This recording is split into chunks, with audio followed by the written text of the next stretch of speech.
தான் தூக்கி போட்டான். அவனுடைய பிரச்சாரத்தை தடுக்கணுங்கிறதுக்காக வேண்டித்தான் ரசூலுல்லாஹ் கூட நான் வந்து பார்க்காம இருந்தேன்.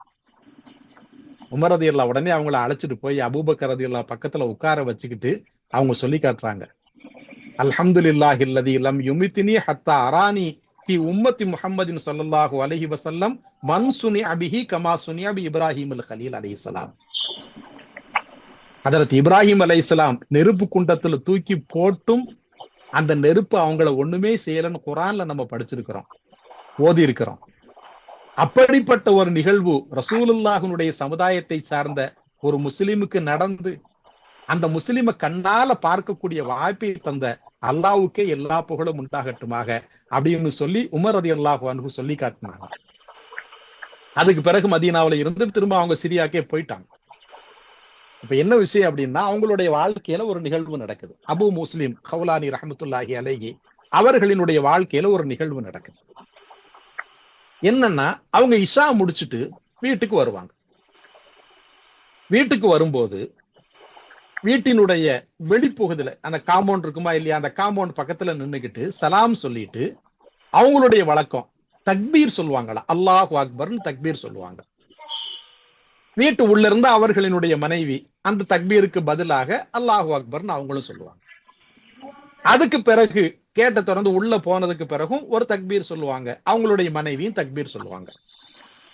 வாசல் பக்கத்துல நின்றுட்டு ஒரு தக்பீர் சொல்லுவாங்க அல்லாஹு அக்பர்னு, மனைவியும் அல்லாஹு அக்பர்னு சொல்லிட்டு கதவை திறந்து அவங்கள உள்ள அழைச்சு உட்கார வச்சு அவங்களுக்கு சாப்பாடு எடுத்து மற்ற வேலைகளை அவங்க செய்வாங்க.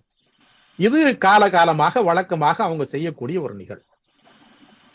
அதே மாதிரி ஒரு நாள் இஷா தொழுதுட்டு வர்றாங்க, தக்பீர் சொல்றாங்க, உள்ள இருந்து எந்த பதிலும் வரல. கேட்ட திறந்துட்டு உள்ள போய் தக்பீர் சொல்றாங்க, உள்ள இருந்து எந்த பதிலும் வரல. கதவு பக்கத்துல நின்றுகிட்டு தக்பீர் சொல்றாங்க, அப்பவும் உள்ள இருந்து எந்த பதிலும் வரல. இவங்க கதவை திறந்து வீட்டுக்குள்ள போறாங்க, வீடு பூரா இருட்டா இருக்கு, விளக்கு இல்ல, வீடு இருட்டா இருக்குது.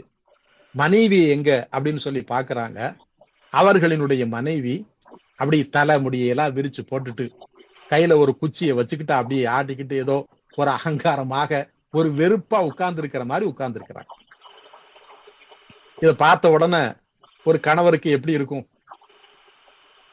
நம்ம வீட்டுக்குள்ள வரும்போது மனைவி கொஞ்சம் உம்முடி இருந்தாலே பல சிந்தனை போவோம்.